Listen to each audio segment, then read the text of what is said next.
Shalom Bacha, que le bon Dieu vous protège, vous donne la santé, la joie, la prospérité. Dans la paracha de cette semaine, on lit quelque chose de magnifique. L'histoire de Yaakov et Esav. On connaît très bien ce qu'on avait parlé toute la semaine. L'émouna que nous avons aujourd'hui, grâce à Dieu, on ne l'a pas reçu gratuitement. On l'a reçu sur un plateau.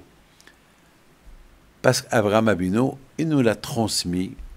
Et Baruch Hashem, voilà, chaque jour dans la prière on dit qu'on vient d'Abraham, Avotenu, nos parents. Toujours on fait un lien entre nous et nos parents, Abraham, Isaac et Yaakov. Comme moi, David Pinto, mon grand-père c'est Rabbi Haim Pinto, mon père c'est Rabbi Moshe Aaron Pinto. Il y a toujours un lien avec mes parents jusqu'à Abraham Abino. Et le plus important, comme quelqu'un m'a dit une fois, Rabbi David, pour toi c'est facile d'être rabbin, parce que toi tu as des grands-parents de Tzadikim, nous on n'a rien du tout. Je lui dis, tu es fou, mais vous avez Abraham, Isaac et Yaakov, c'est plus que tout le monde. Qu'est-ce que tu veux? Vous savez, on peut se reconstruire maintenant avec ce que nous avons déjà. Qu'est-ce qu'on a? Abraham, Isaac et Yaakov, nos parents, c'est Abraham, Isaac et Yaakov. Alors, si tu veux commencer, tu peux commencer maintenant. C'est pas la peine que ton père il soit un tzaddik pour que toi tu es un tzaddik. Il y a toujours le lien. Le lien, il existe. Jamais il va finir le lien. Donc, mes amis, Baruch Hashem, nous, on a, toi, Israël, on a ce lien de Abraham, Isaac et Yaakov. On a vu que Abraham Abino, toujours, il était pour l'éducation de ses enfants. Toujours, il était derrière Ishmaël pour bien l'éduquer. Il était derrière Yitzhak pour bien l'éduquer. Tout le temps, il ne les a pas lâchés. Même lorsqu'il y avait des problèmes entre Sarah et Ishmaël, toujours Abraham Abino, alav shalom, était toujours derrière Ishmaël pour bien l'éduquer.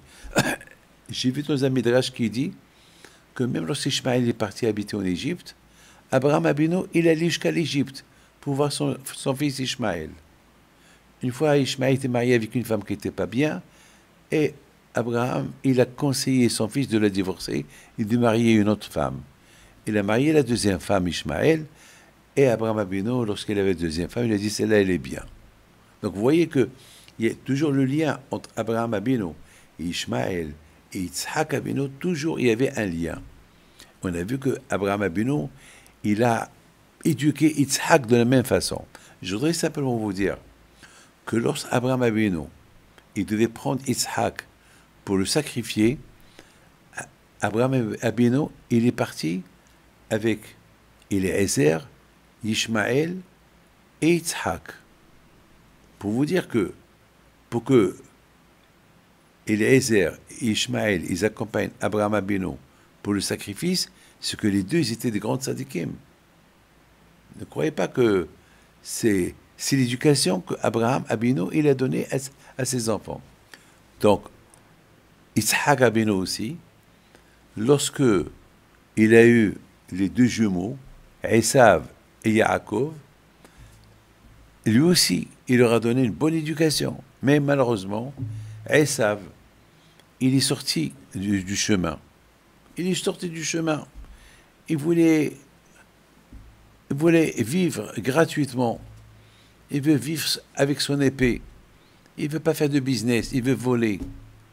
Il ne veut pas chercher une femme. Il veut voler une femme mariée. C'était ça. Et Yaakov Abino était un tzaddik, était à la yeshiva. Mes amis, on a vu que Yitzhak Abino, c'est écrit dans la Torah, que Yitzhak, il aimait Esav. Et Rivka, elle aime Yaakov. Mais comment? C'est pas logique. Yitzhak, il aime un rachat? Non. Il lui donne la chance. Comme le bon Dieu qui nous donne la chance. Même quand on fait des fautes, Hachem, il nous donne toujours la chance. Kerahim Av Albanim. Toujours le papa, il a la pitié sur ses enfants. Peut-être, il va faire teshuva. Peut-être, il va faire teshuva. Mes amis, un jour, Yitzhak Abino appelle son fils. Il dit, mon fils, ça suffit. Il faut que tu fasses teshuva. Prends un bon chemin. Ça y est, basta. Tu ne peux pas continuer comme ça. Écoute-moi, mon fils. je vais te donner les meilleurs brachot du monde. Apporte-moi de la chasse.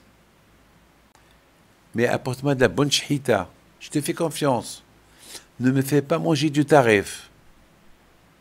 Et je te donne la meilleure bénédiction du monde. Regardez comment Yitzhak Abinu, il avait un espoir.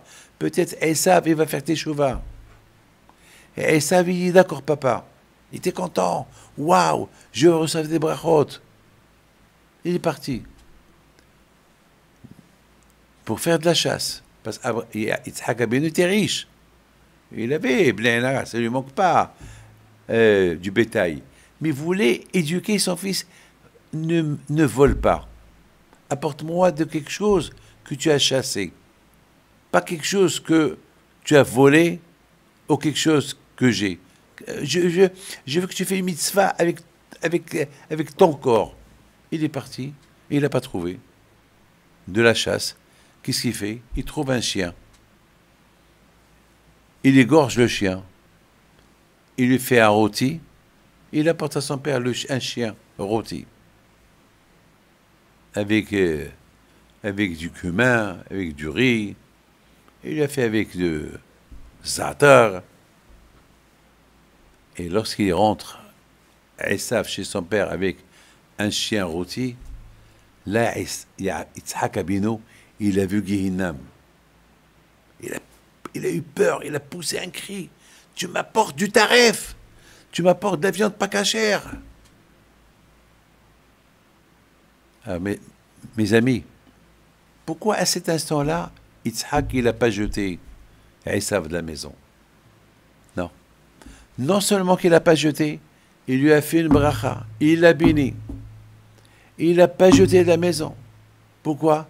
Même qu'il a fait tout ce qu'il a fait, peut-être il va faire teshuva. Un papa et une maman, toujours, ils ont l'espoir. Peut-être il va faire teshuva. Mes amis, beaucoup de fois, on peut vivre des moments durs avec les enfants, mais il ne faut pas les mettre dehors. Il faut toujours continuer à leur donner les bonnes éducations. Peut-être ils vont faire teshuva. Il ne faut jamais se désespérer dans l'avenir et le futur de l'enfant. Faites-lui confiance. Peut-être, soyez sage avec lui. Soyez bien avec lui. Parlez-lui bien. Et peut-être, il y aura un espoir. Ben, on voit Yitzhak Abinu. Il ne s'est pas déconnecté de l'espoir. Toujours, il a l'espoir. Peut-être. Mes amis, que le bon Dieu vous protège. Qu'on a toujours l'espoir de voir, si Dieu veut, nos enfants grandir dans la Torah. Amen.